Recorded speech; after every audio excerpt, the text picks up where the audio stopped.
जय हिंद दोस्तों, स्वागत है आप सभी का आपके अपने YouTube चैनल जैकपुर पे। तो अर्जुन सीरीज के अंतर्गत अर्जुन वीडियो में हम लोग आज क्लास 11 के बायोलॉजी का पार्ट 1 करने वाले हैं। तो वीडियो काफ़ी इंपॉर्टेंट होगा, शुरू से लेकर अंत तक बने रहिए। यदि आप हमारे चैनल पे पहली बार विजिट कर रहे हैं तो सब्सक्राइब कर लीजिए और घंटी वाले आइकन को जरूर प्रेस कीजिएगा ताकि आने वाली हर एक वीडियो का नोटिफिकेशन आपके मोबाइल पर जाता रहे। तो जैसा कि आप लोगों को पता है कि आप लोगों का जो प्रोजेक्ट रेल का ये जो टेस्ट हुआ था आप लोगों का वीकली टेस्ट, वो सब क्वेश्चन भी काफ़ी इंपॉर्टेंट होता है। तो वही हम लोग अर्जुन वीडियो के अंतर्गत देखने वाले हैं। तो वीडियो काफ़ी इंपॉर्टेंट होगा। तो चलिए शुरू करते हैं। आइए देखिए, सबसे पहला सवाल है आज के आपके स्क्रीन पर कि जो बच्चे, देखिए साइंस में अधिकतर बच्चे जो है इंग्लिश मीडियम से होते हैं, फिर हिंदी मीडियम से होते हैं। तो यहाँ पर हिंदी और इंग्लिश दोनों में क्वेश्चन है। मैं हिंदी में पढ़ूंगा और जो बच्चे इंग्लिश मीडियम के वो इंग्लिश वाले क्वेश्चन पर ध्यान देंगे। ठीक है, देखिए सबसे पहला सवाल कहा जा रहा है, इनमें से किसके ऑक्सीकरण से प्राप्त ऊर्जा प्राप्त नहीं होता है।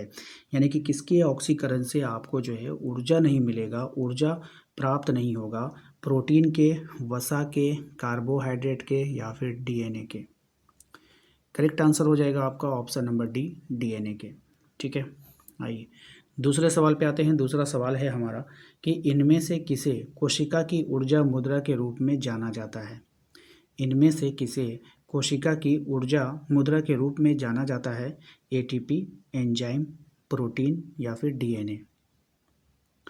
करेक्ट आंसर हो जाएगा आपका ऑप्शन नंबर ए, एटीपी।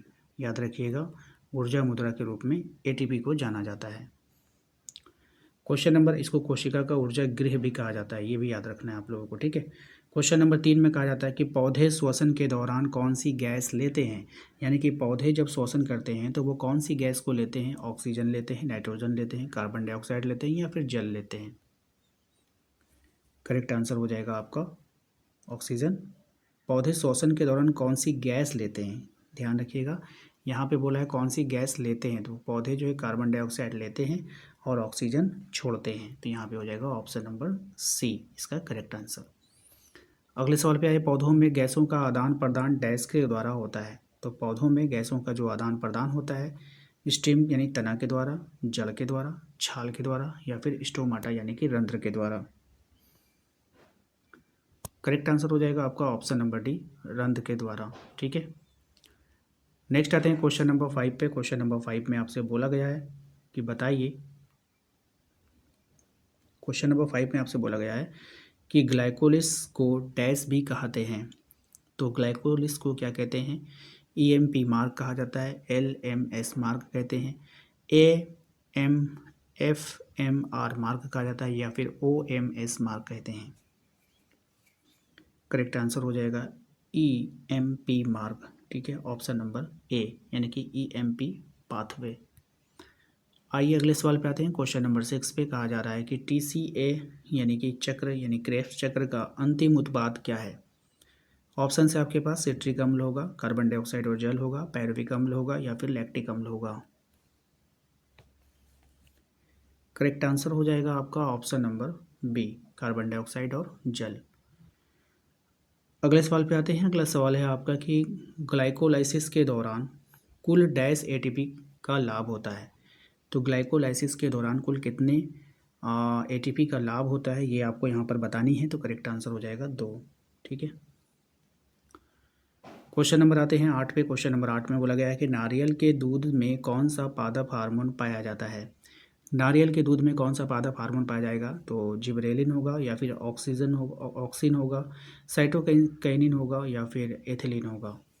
थोड़ा सा हिंदी वाला स्पेलिंग जो है वो गलत है, तो आप लोग जो है इंग्लिश वाले का हेल्प लीजिएगा। करेक्ट आंसर हो जाएगा साइटोकाइनिन, ऑप्शन नंबर सी इसका करेक्ट आंसर है।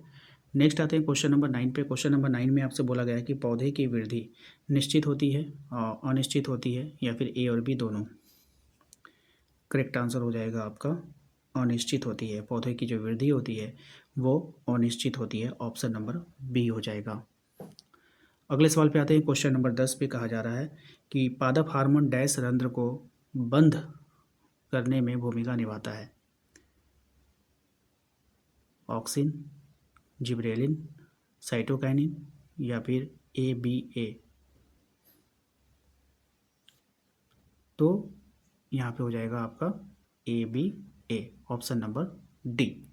तो आशा करते हैं कि आप लोगों को आज का ये वीडियो पसंद आया होगा। वीडियो अच्छा लगा है तो प्लीज़ वीडियो को लाइक कीजिएगा, चैनल पे पहली बार आएँ तो सब्सक्राइब कर लीजिएगा और साथ ही साथ आप कमेंट बॉक्स में आप अपना नाम और अपने ज़िला का नाम ज़रूर टाइप कीजिएगा।